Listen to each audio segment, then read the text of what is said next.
A ver, según la academia, jugar es hacer algo con alegría y con el solo fin de entretenerse o divertirse. Pero entonces ir al cine sería jugar, bailar sería jugar, pero no son jugar. ¿Por qué? No lo sé, pero no lo son. ¿Por qué no lo son? No lo sé, pero nunca decimos que uno juega cuando está bailando, cuando está yendo al cine. O cuando se está comiendo un helado, que es algo que también hace uno para divertirse. O cuando va a haber un partido de fútbol, también es hacer algo solo por entretenerse o divertirse, pero no es jugar. Jugar al fútbol, sí. No sé si jugar al fútbol cuando te pagan es jugar. Quizá en un sentido amplio. Pues no sé qué es jugar. Y por lo tanto no sé, no sabría decir que es un juego, ¿no? Todos más o menos tenemos una idea de que cuando un niño está moviendo una ramita de un lado para otro, está jugando con ella, o de que cuando está corriendo por ahí está jugando, pero en cambio cuando está leyendo un cuento probablemente pensaremos que no está jugando. No sé. No sé por qué, no sé qué tienen en común todas las actividades que denominamos juego y no sabría definirlo mejor que la academia. A ver, los niños en la actualidad, pues no sé, hay pocos y sobre todo pasan muy poco tiempo con sus padres. Nunca antes se había dado el caso de que tantos niños se escolarizasen tan pronto y pasasen tantas horas en la escuela o con otras personas que no son sus padres. Y por otra parte, nunca antes quizás se había dado el caso de que los padres sintieran que su deber es estar la mayor parte del tiempo haciendo cosas con los hijos. Es decir, es como si los padres se hubieran concentrado, ¿no? Poquitas horas, pero ahora a los niños hay que contarles cuentos, hay que pasearlos, hay que entretenerlos, hay que jugar con ellos, hay que estimularlos, hay que enseñarles cosas, hay que acompañarlos. Cuando antes los padres solo hacían esas cosas un ratito al día, pero el resto del día, aunque no estuvieran haciendo nada directamente, estaban allí disponibles. Disponible significa que no estabas para lo que los padres querían, sino para lo que quería el niño, que podía jugar solo, o podía llamarte, o podía enseñarte algo, o podía volverse a ir. ¿Y eso es bueno o malo? Pues no lo sé. No sé si es bueno o malo el que los padres estén tan concentrados durante esas horas. Creo que sí que es malo el que durante las otras horas los padres estén ausentes. No creo que sea buena idea que los niños pasen tanto tiempo desde tan pequeños separados de sus padres y es un problema serio, es un problema que se da más en España que en otros países europeos. Y bueno, pues no sé qué consecuencias va a tener esto, pero desde luego si yo fuera niño no me gustaría.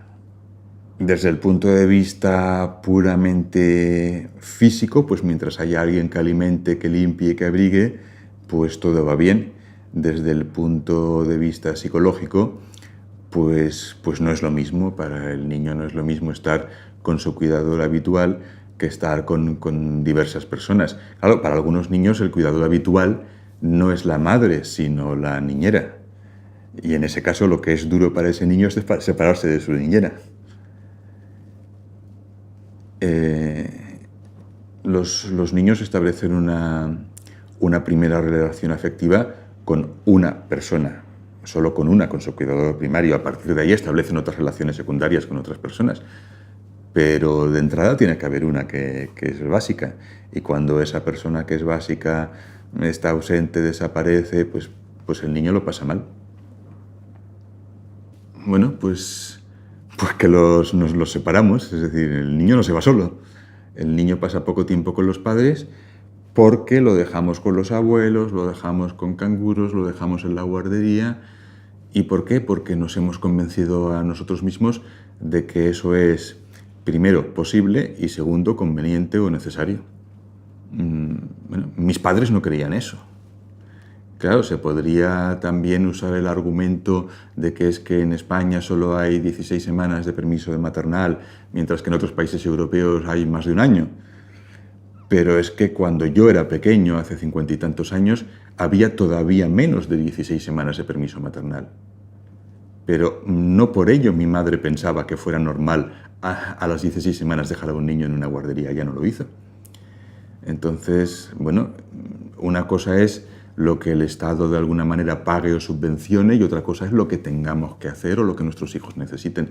Hemos llegado a aceptar, no entiendo por qué, que si el Estado ha decidido que se conceden 16 semanas de permiso retribuido de maternidad es porque los niños solo necesitan a sus padres 16 semanas y ya está. Pues no, no es lo mismo. A ver, un niño necesita cariño y atención. Por atención se entiende que de alguna manera el adulto responda a lo que el niño está pidiendo en ese momento.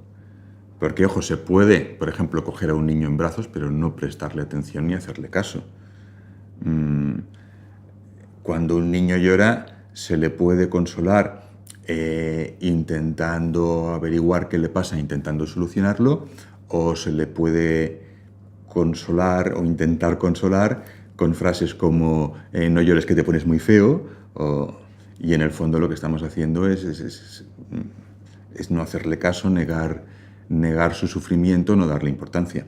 Entonces necesita cariño, necesita verdadera atención y necesita que en general ese cariño y esa atención sea prestado por unas personas concretas. Es decir, un niño no puede ir pasando de mano en mano. Un niño necesita tener un cuidador primario, que habitualmente sea la madre, y unos pocos cuidadores secundarios que de vez en cuando se puedan hacer cargo de él.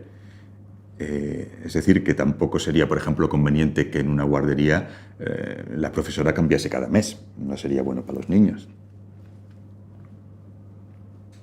A ver, el juego es importante para el desarrollo, pero eso debería ser un secreto y no sé si es bueno que la gente lo sepa.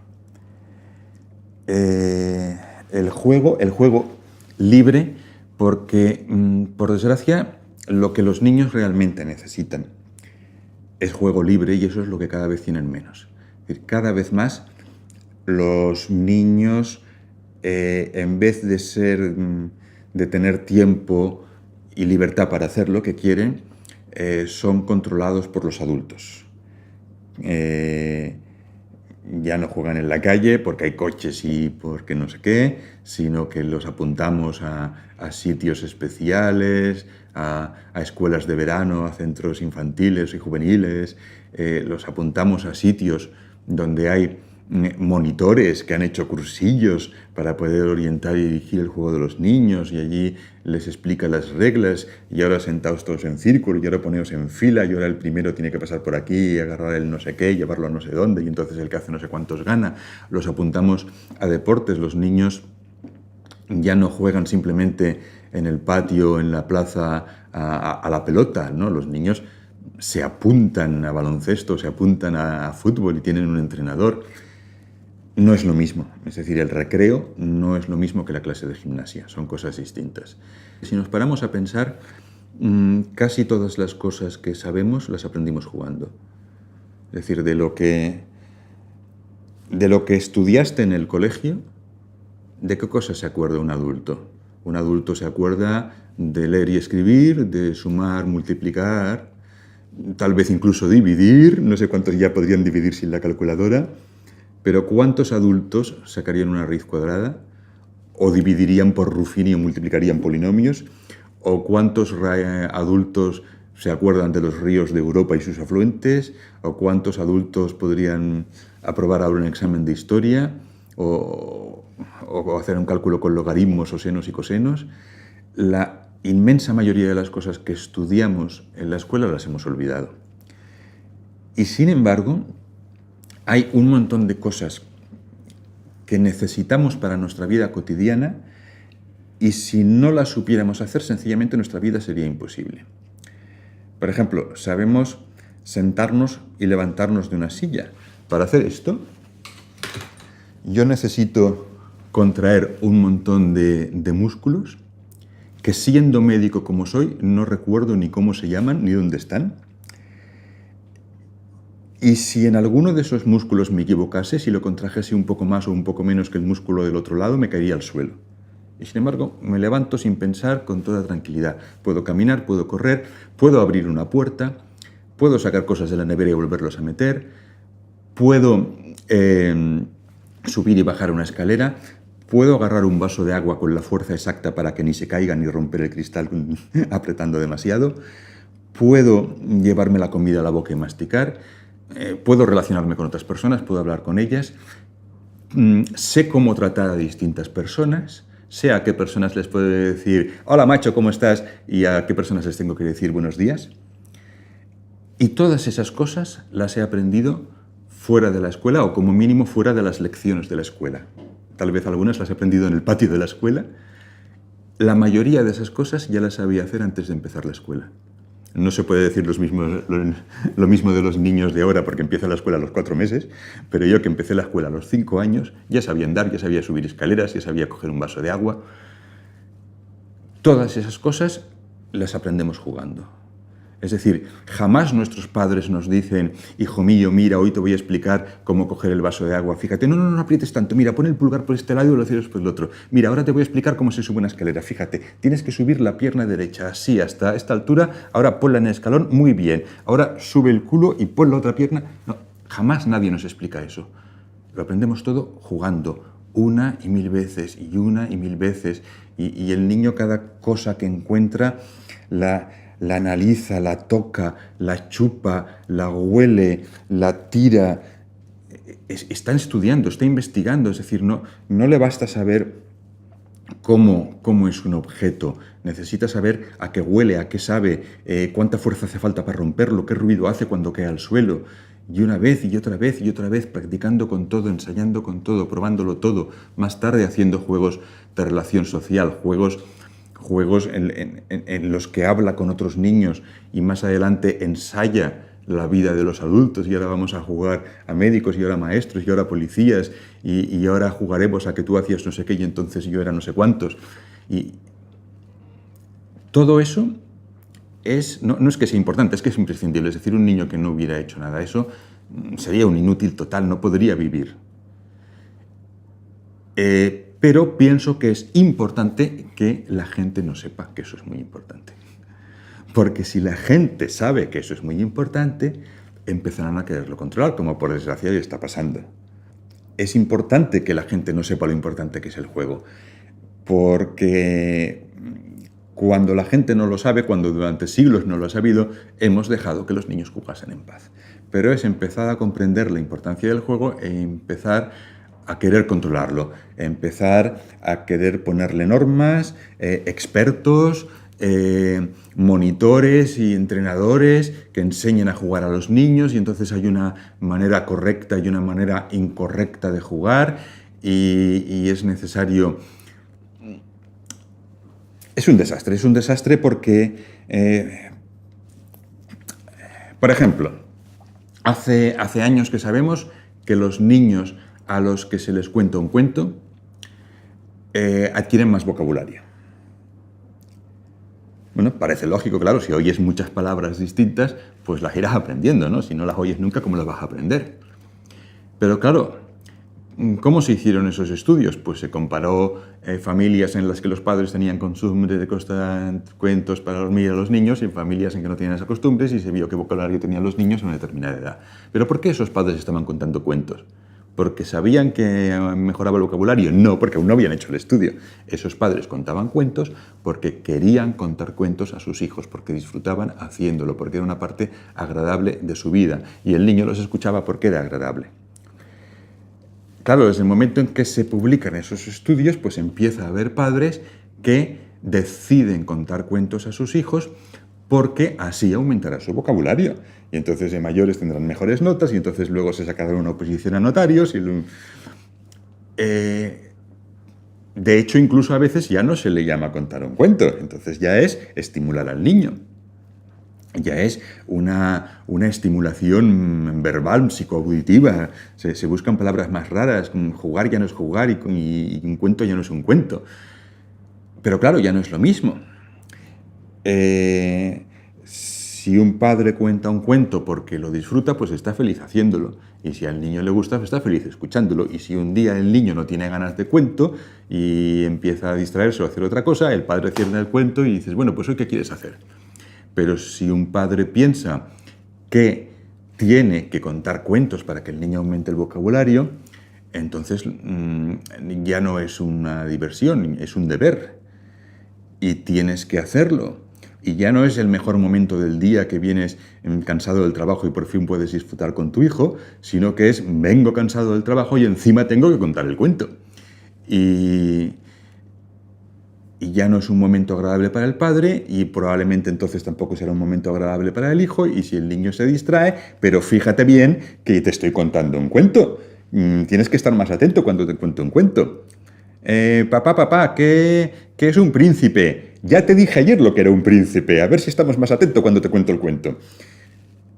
No es lo mismo. No es lo mismo que el niño juegue con una pelota o que el niño salte escalones o que el niño haga psicomotricidad. No es lo mismo. Desde el momento en que le ponemos esos nombres, les cambiamos el objetivo, lo estamos probablemente estropeando todo. Claro, podrá haber algunos padres que llamándole psicomotricidad o llamándole estimulación, pues lo hagan con la misma alegría y funcione igual de bien.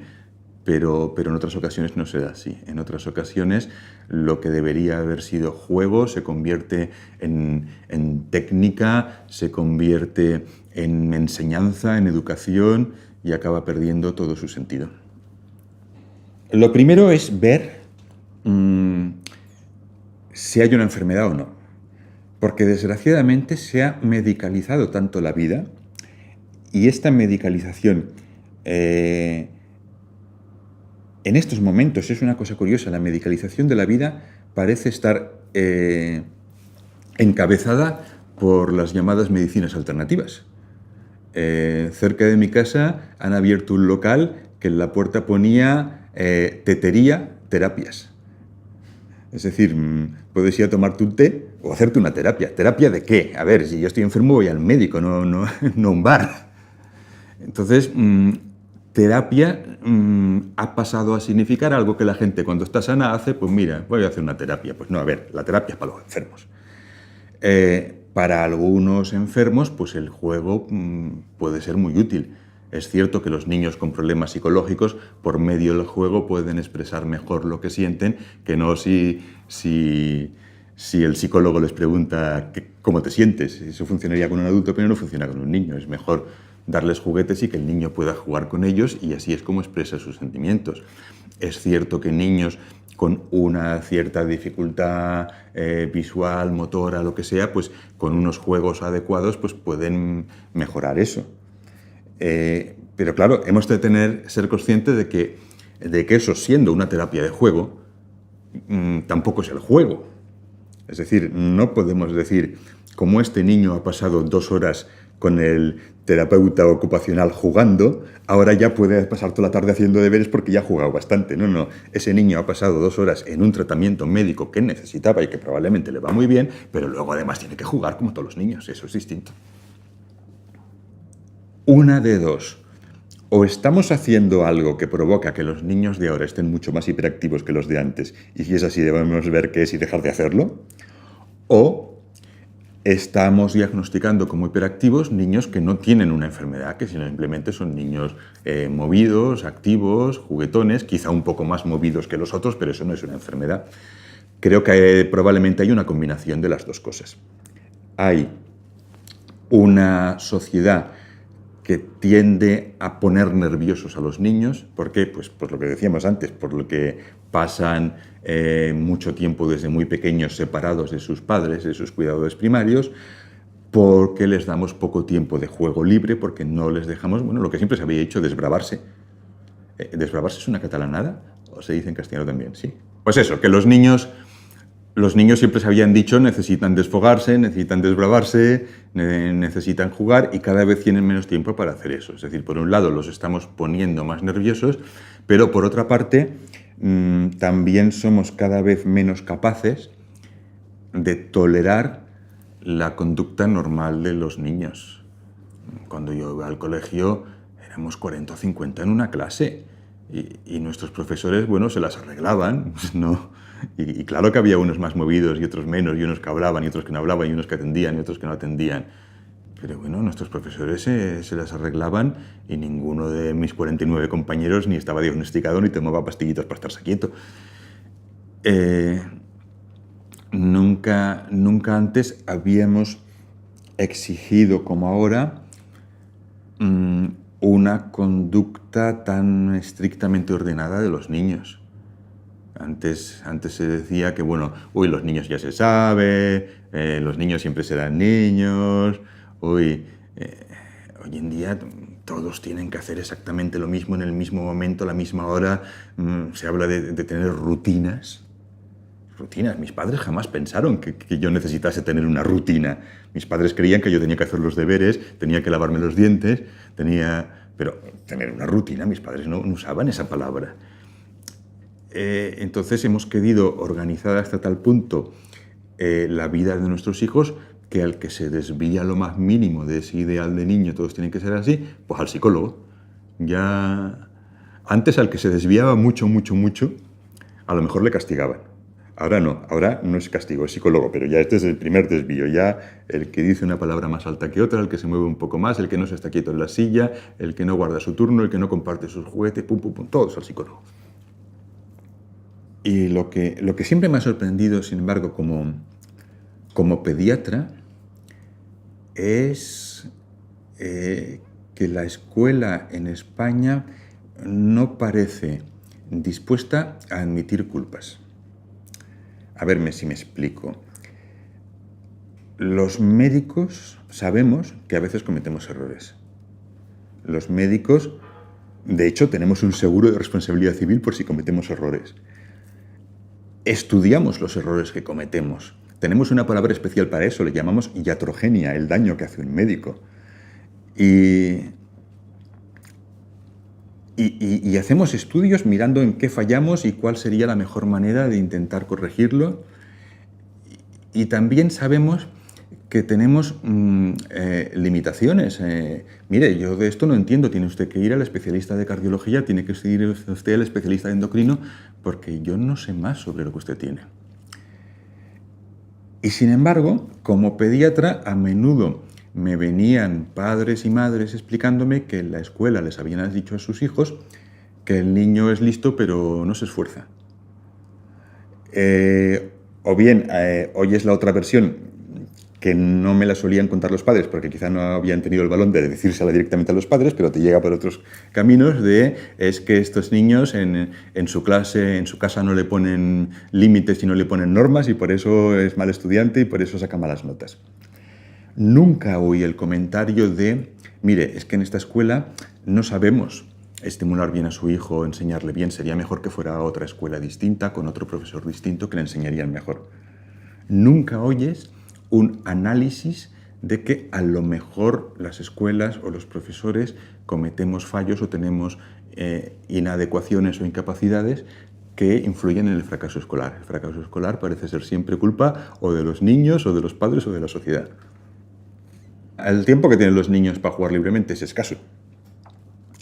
Por un lado tienen muchas horas de escuela, muchos se quedan a comer, yo no me quedé a comer en una escuela hasta la universidad, muchos tienen actividades extraescolares, que curiosamente nunca son juego libre. Incluso me da la impresión de que estaría mal visto, ¿no? Es decir, si unos padres apuntan a su hijo a inglés o a baloncesto, piensan que lo están haciendo bien, que lo han apuntado a algo. En cambio, si simplemente en la escuela dijeran, miren, los niños que no puedan ustedes pasar a recogerlos a las 5 se pueden quedar hasta las 7 aquí jugando en el patio, habrá un profesor que vigile para que no se maten y esto costaría tanto al mes. Probablemente muy pocos padres los apuntarían porque pensarían un poco como que están perdiendo el tiempo como que le estoy fallando, ¿no? No estoy dejando ahí abandonado el patio de la escuela cuando podría apuntarlo a baloncesto. Pues ojalá tuviera más tiempo para jugar tranquilos en el patio de la escuela al menos. ¿Dónde estábamos? Pues eso, el tiempo. Tienen poco tiempo para jugar porque están haciendo otras cosas. Y encima buena parte del tiempo que están en su casa y podían estar haciendo cosas ellos tranquilos, se lo come la tele, pues menos tiempo que queda todavía. La Academia Americana de Pediatría recomienda que los niños no estén expuestos a pantallas hasta los 3 años. Y pantallas significa televisiones, tabletas, ordenadores, videoconsolas, teléfonos inteligentes, teléfonos medio tontos, cualquier tipo de pantalla, basados principalmente en que se teme que eso puede interferir en el desarrollo de su capacidad visual. Es decir, una de las cosas que tienen que aprender los niños es a interpretar lo que ven. Los niños ven al nacer, ven perfectamente. Antes había gente que pensaba que los niños hasta no sé cuántas semanas no abrían los ojos, no, nacen con los ojos abiertos, ven desde el primer momento. Ahora, una cosa es ver y una cosa es saber qué estoy viendo. Que esto es un rectángulo y esto parece un rombo, pero sin embargo es el mismo objeto, simplemente lo he movido un poco. Saber que esto y esto es el mismo objeto lleva meses de práctica. Y por eso los niños todo lo que cogen lo hacen así, así, así, así, hasta comprobar que es el mismo objeto visto desde todas las maneras. Y ver esto moviéndose y saber a dónde va a llegar requiere también meses de prácticas. Práctica que los niños hacen, pues, por ejemplo, tirándose la pelota uno a otro. Agarrar un objeto en movimiento es hacer un complicadísimo cálculo de a qué velocidad va, en qué dirección va. Los niños aprenden todas esas cosas viendo escenas del mundo natural.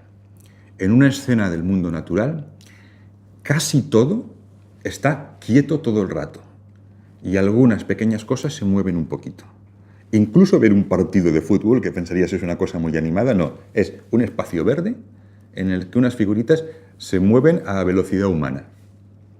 En cambio, estás viendo una televisión y cada pocas décimas de segundos te cambia por completo.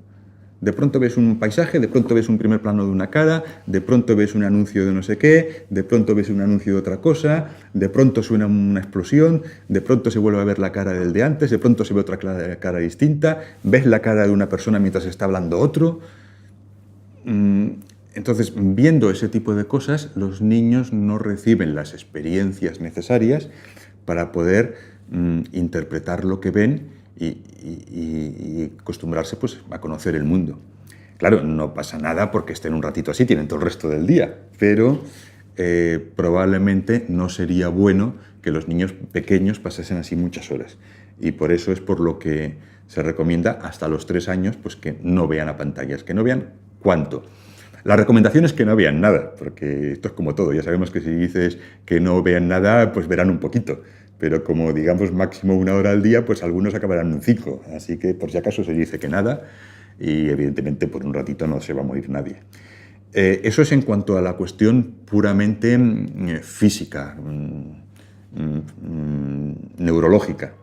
Hasta los 3 años no conviene estar expuestos a pantallas. A partir de ahí ya se supone que el niño ya es capaz de interpretar lo que ve, que eso ya no va a interferir. Entonces, ¿cuál es el problema? Bueno, pues el tiempo que el niño pasa haciendo una cosa no está haciendo otra. Eso ya de entrada es un problema. ¿Cuántas horas pasa el niño viendo la televisión o estando con la videoconsola en vez de estar corriendo, saltando?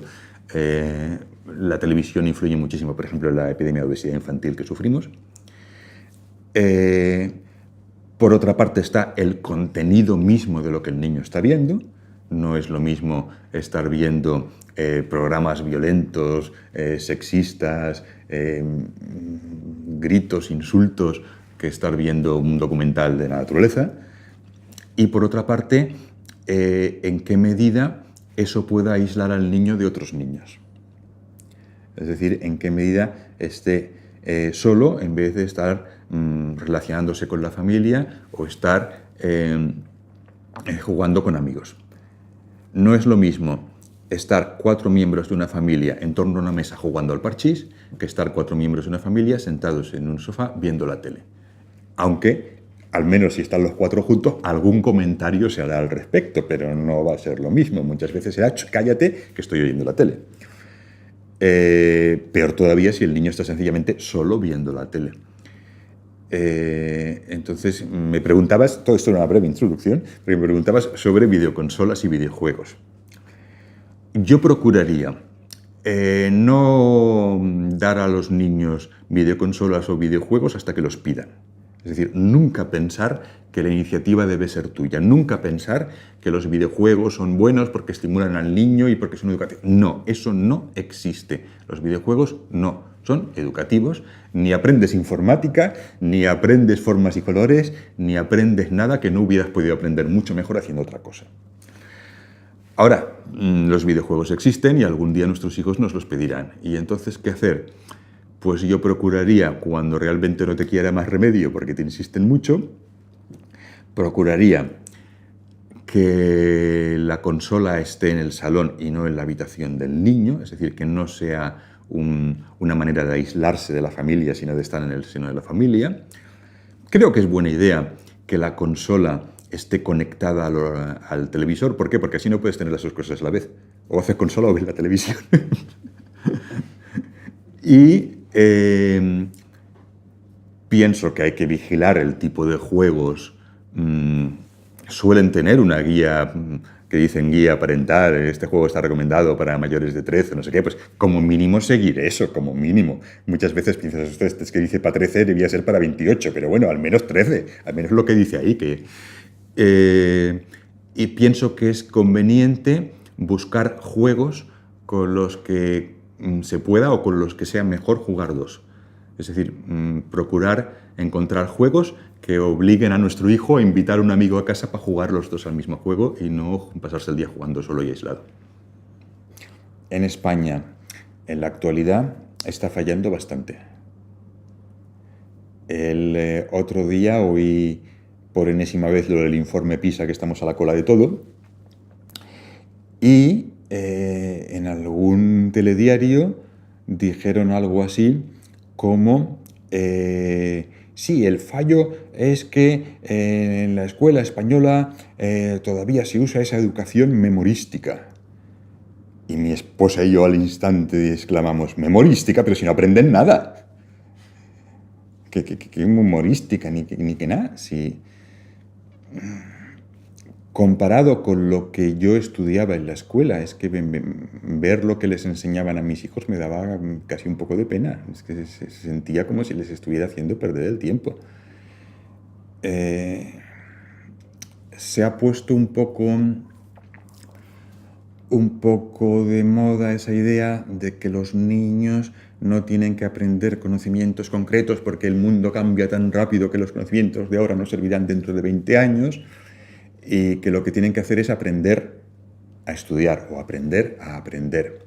Creo que eso es una falacia. Por una parte, si bien hay ciertas cosas que cambian rápidamente, como la informática, hay cosas que no van a cambiar mucho. Los ríos de Europa van a seguir siendo los mismos, la historia va a seguir siendo la misma y multiplicar y dividir va a ser igual. Y por otra parte, yo como alumno jamás tuve algo llamado técnicas de estudio ni nada por el estilo, no existía la palabra tutorías, pero aprendí a estudiar. ¿Cómo aprendí a estudiar? Estudiando algo. Los métodos que usé para estudiar historia y geografía me han servido más tarde para estudiar otras cosas distintas que me han interesado. Estudié una cosa y a partir de ahí aprender a estudiar en el vacío, aprender a estudiar sin aprender nada concreto.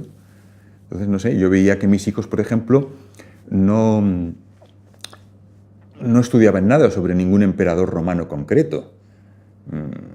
Nosotros estudiábamos unos cuantos y que si Marco Aurelio hizo esto y que si Julio César hizo lo otro. Unas cosas nos olvidábamos, otras no, otras nos suenan. Mis hijos de los romanos estudiaban que no comían patatas porque como no se había descubierto América no había patatas y que no iban en coches sino en carretas porque todavía no había coches. Que los romanos van en carreta es vox populi. Yo eso no lo estudié, pero es que solo que hayas visto una película de romanos ya te das cuenta de cómo iban los romanos. Eso no hace falta enseñárselo a los niños. Eso lo verán solos. Lo que tendrían que enseñarles, porque eso si no van a aprender nunca, es lo que hizo Julio César o lo que era la República y que era el Imperio, o cuál fue la rebelión de los Gracos.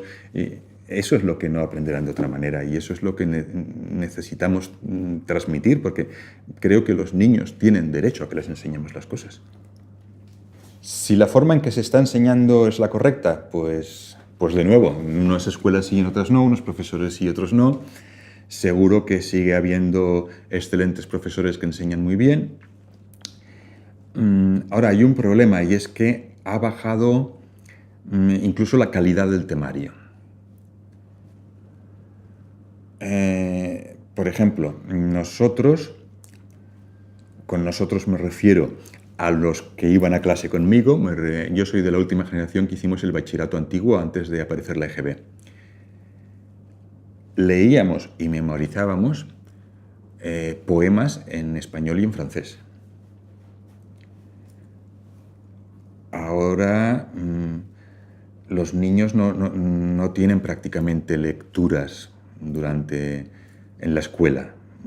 En vez de leer libros clásicos o novelas de grandes autores o poemas, les dan para leer libros específicamente diseñados para niños, libros muy pequeñitos, con frases muy facilitas, con muy poquitas páginas, porque se considera que no pueden llegar más allá. En mi generación, Dickens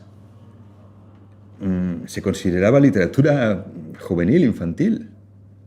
Ahora, bueno, eso es para filólogos en inglés.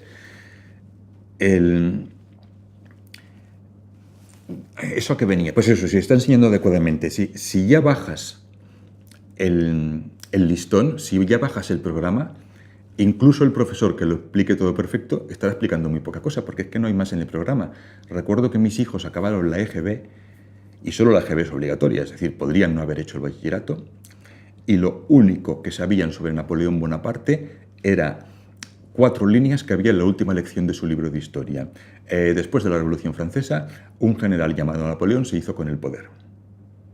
Ni siquiera sabían que había estado en España, que había habido guerras, contra quién había luchado, que había hecho un código civil. No, absolutamente nada. Es decir, luego sí, en el bachillerato el nivel era mucho más alto, casi un cambio tan brusco que yo creo que algunos se quedaban pasmados del susto.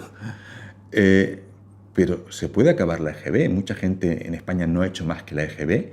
Sabrán más sobre Napoleón si han visto alguna película por la tele que por lo que estudiaron en el colegio. Y eso es un poco triste. Es decir, los niños juegan de muchas maneras distintas.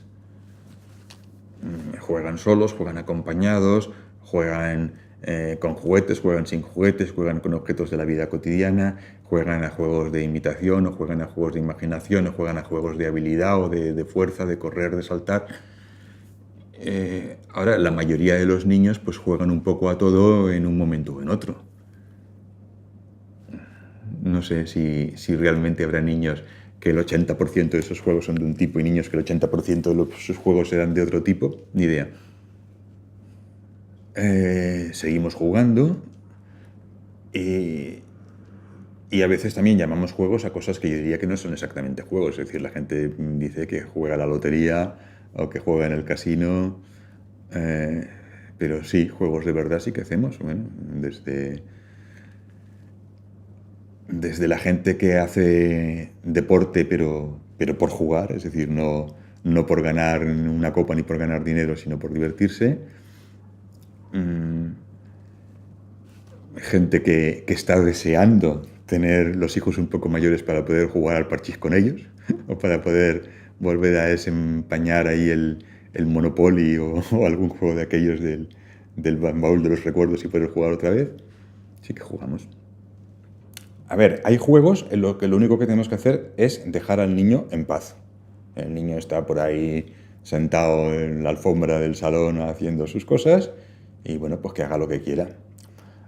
Hay juegos en los que tenemos que supervisar al niño por motivos de seguridad. Si vamos al K-pop, pues si empieza a correr y a saltar hay que ver dónde se sube, por dónde se mete y que no se caiga por un agujero. Hay juegos en los que el niño nos pedirá nuestra participación y por supuesto, pues si tenemos tiempo y ganas, pues podemos participar. Hay juegos que nosotros se los enseñaremos al niño. Eso, le enseñaremos a jugar al dominó o le enseñaremos a jugar a las damas o al ajedrez o le enseñaremos, si es que no le enseñan a otros niños mayores, que muchas veces también ocurre, pero no siempre hay un niño mayor, pues a veces les tendremos que enseñar a jugar al escondite, ¿no? Hombre, el mejor material de juego es la caja en que viene, por supuesto.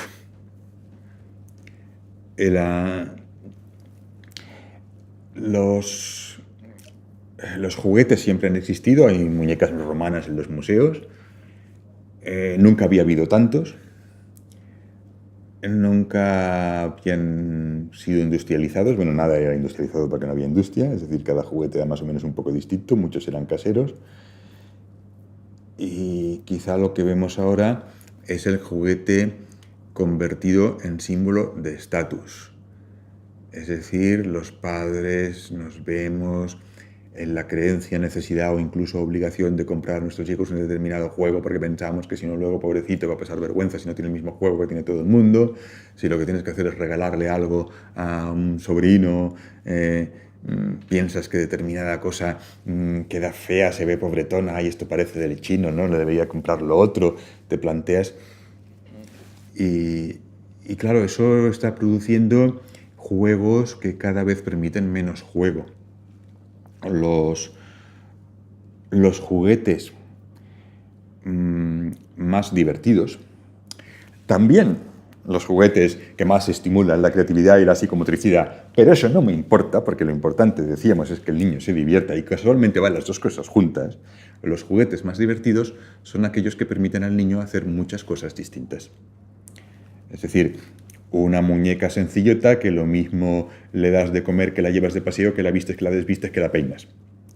Ahora, una muñeca que específicamente lo único que tiene que hacer es apretarle aquí y dice una frase, pues ya está. La manera correcta de jugar con esta muñeca es apretarle aquí y decir y dirá una frase y no la laves porque se moja el mecanismo y se estropea. Unas piezas de construcción todas cuadradas más o menos iguales permiten lo mismo hacer un castillo que una montaña, que un fuerte, que un no sé qué.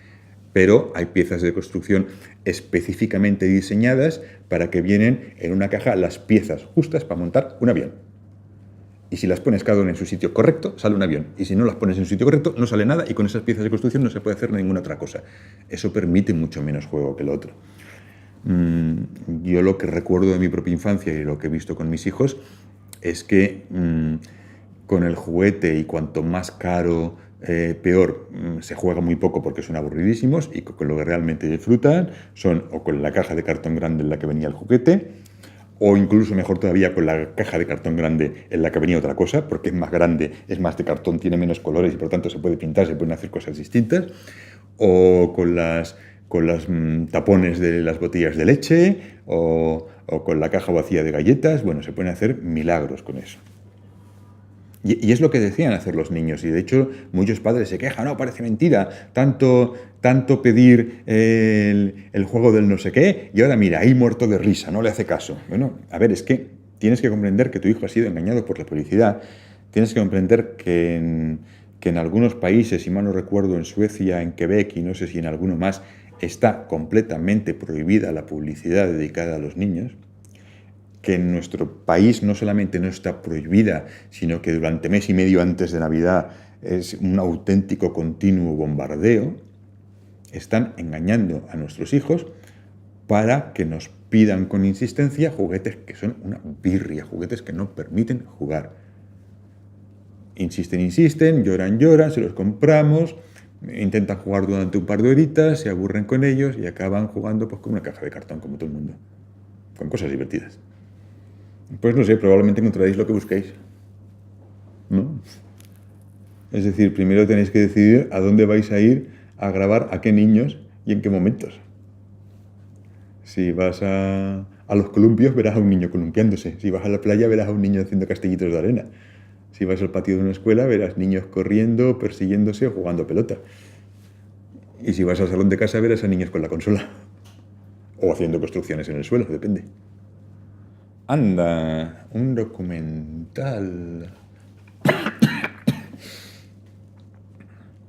Pues no sé, a mí me gustaban mucho los de animales. ¿Alguno especial? ¿Algo de los animales en especial? ¿No? No, mira, animales haciendo unas cosas y otras, pero bueno, a ver, los documentales de volcanes también están muy bien, los de meteoritos, los de Vale, y los de danzas regionales, a veces son divertidos también. Bueno, recuerdo larguísimas horas de sublime aburrimiento pasadas jugando a un juego que no tenía nombre, que era muy antiguo, había sido de mi hermano mayor, y que eran unas piececitas y unas figuritas con las que se podía hacer una granja, una estación de tren o varias cosas más, y se podía combinar todo, es decir, podías poner una estación de tren con vacas. Y, por cierto, he dicho de sublime aburrimiento porque pienso que aunque dice el diccionario que el juego es para divertirse, también muchas veces jugando te aburres, pero tampoco está mal. Y algunos de los mejores recuerdos que tengo de mi infancia son de cuando me aburría. Son de cuando me pasaba horas viendo resbalar las gotas de lluvia por el cristal de la ventana a ver cuál llegaba antes abajo, o cuando me pasaba horas mirando en el tejado de la casa de enfrente un gato que subía o bajaba o que no hacía absolutamente nada, pero a lo mejor en cualquier momento se pondría a subir o a bajar. Y no me parecía mal aburrirme. Y sin embargo, llegué a ver los primeros momentos de esa mito, de esa costumbre tan extendida hoy en día de impedir a cualquier costa que se aburran los niños, que haga algo, que aproveche el tiempo. De hecho, el primer año, creo que yo debía tener unos 9 o 10, el primer año que en la escuela de los salesianos donde yo estudiaba se les ocurrió hacer unas actividades veraniegas a las que los niños se podían apuntar para ir ahí unas horas durante el verano, se llamaba Movimiento Antiocio. Ese era el título. MAO, Movimiento Antiocio. ¿Os apuntaréis al MAO? Por suerte me apunté al MAO y era aburrido igual. Así que tampoco fue tan desastroso. Pero bueno, ya el nombre te indica algo. Y ahora, bueno, eso es prácticamente una obsesión. Y el resultado, pienso que está siendo, no sé si de esa manera estamos contribuyendo al asunto este de la hiperactividad.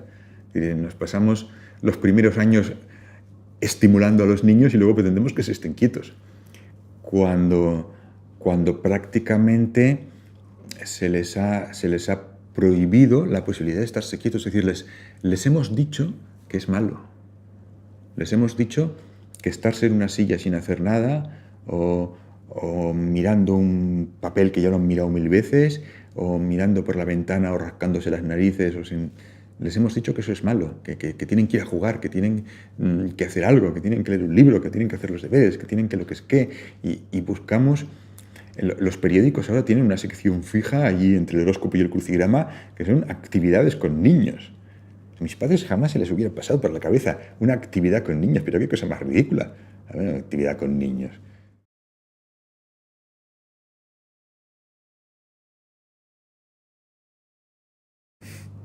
A ver, los niños en la actualidad, pues no sé, hay pocos y sobre todo pasan muy poco tiempo con sus padres. Nunca antes se había dado el caso de que tantos niños se escolarizasen tan pronto y pasasen tantas horas en la escuela o con otras personas que no son sus padres. Y por otra parte, nunca antes quizás se había dado el caso de que los padres sintieran que su deber es estar la mayor parte del tiempo haciendo cosas con los hijos.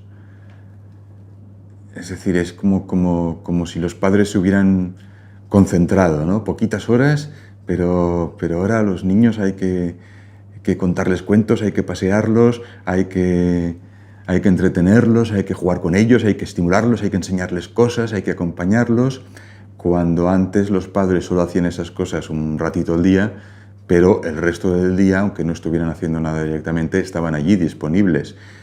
Disponible significa que no estabas para lo que los padres querían, sino para lo que quería el niño, que podía jugar solo, o podía llamarte, o podía enseñarte algo, o podía volverse a ir.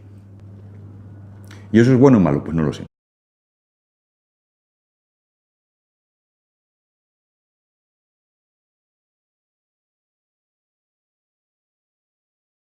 A ver, según la academia, Jugar es hacer algo con alegría y con el solo fin de entretenerse o divertirse. Pero entonces ir al cine sería jugar. Bailar sería jugar, pero no son jugar. ¿Por qué? No lo sé, pero no lo son. ¿Por qué no lo son? No lo sé, pero nunca decimos que uno juega cuando está bailando, cuando está yendo al cine. O cuando se está comiendo un helado, que es algo que también hace uno para divertirse. O cuando va a haber un partido de fútbol, también es hacer algo solo por entretenerse o divertirse, pero no es jugar. Jugar al fútbol, sí. No sé si jugar al fútbol cuando te pagan es jugar. Quizá en un sentido amplio. Pues no sé qué es jugar. Y por lo tanto no sé, no sabría decir que es un juego, ¿no? Todos más o menos tenemos una idea de que cuando un niño está moviendo una ramita de un lado para otro está jugando con ella, o de que cuando está corriendo por ahí está jugando, pero en cambio cuando está leyendo un cuento probablemente pensaremos que no está jugando. No sé. No sé por qué, no sé qué tienen en común todas las actividades que denominamos juego y no sabría definirlo mejor que la academia. Atención se entiende que de alguna manera el adulto responda a lo que el niño está pidiendo en ese momento. Porque, ojo, se puede, por ejemplo, coger a un niño en brazos, pero no prestarle atención ni hacerle caso. Cuando un niño llora, se le puede consolar intentando averiguar qué le pasa, intentando solucionarlo, o se le puede consolar o intentar consolar con frases como no llores que te pones muy feo, y en el fondo lo que estamos haciendo es no hacerle caso, negar su sufrimiento, no darle importancia. Entonces necesita cariño, necesita verdadera atención y necesita que en general ese cariño y esa atención sea prestado por unas personas concretas. Es decir, un niño no puede ir pasando de mano en mano. Un niño necesita tener un cuidador primario, que habitualmente sea la madre, y unos pocos cuidadores secundarios que de vez en cuando se puedan hacer cargo de él. Es decir, que tampoco sería, por ejemplo, conveniente que en una guardería la profesora cambiase cada mes. No sería bueno para los niños. A ver, el juego es importante para el desarrollo, pero eso debería ser un secreto y no sé si es bueno que la gente lo sepa.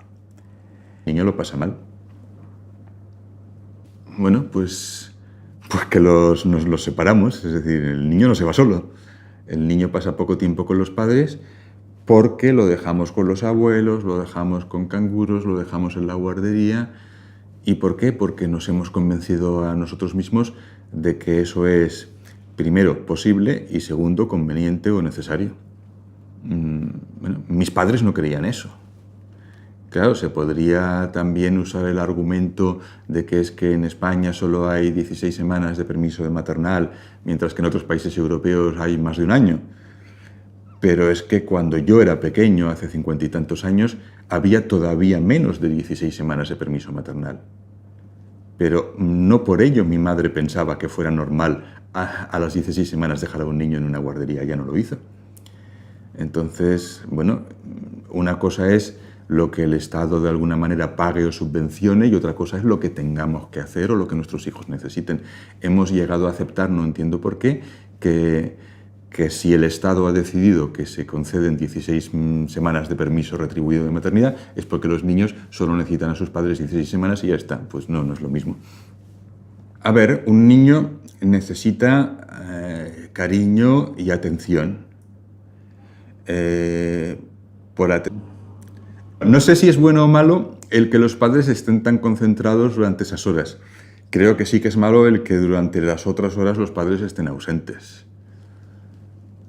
No creo que sea buena idea que los niños pasen tanto tiempo desde tan pequeños separados de sus padres y es un problema serio, es un problema que se da más en España que en otros países europeos.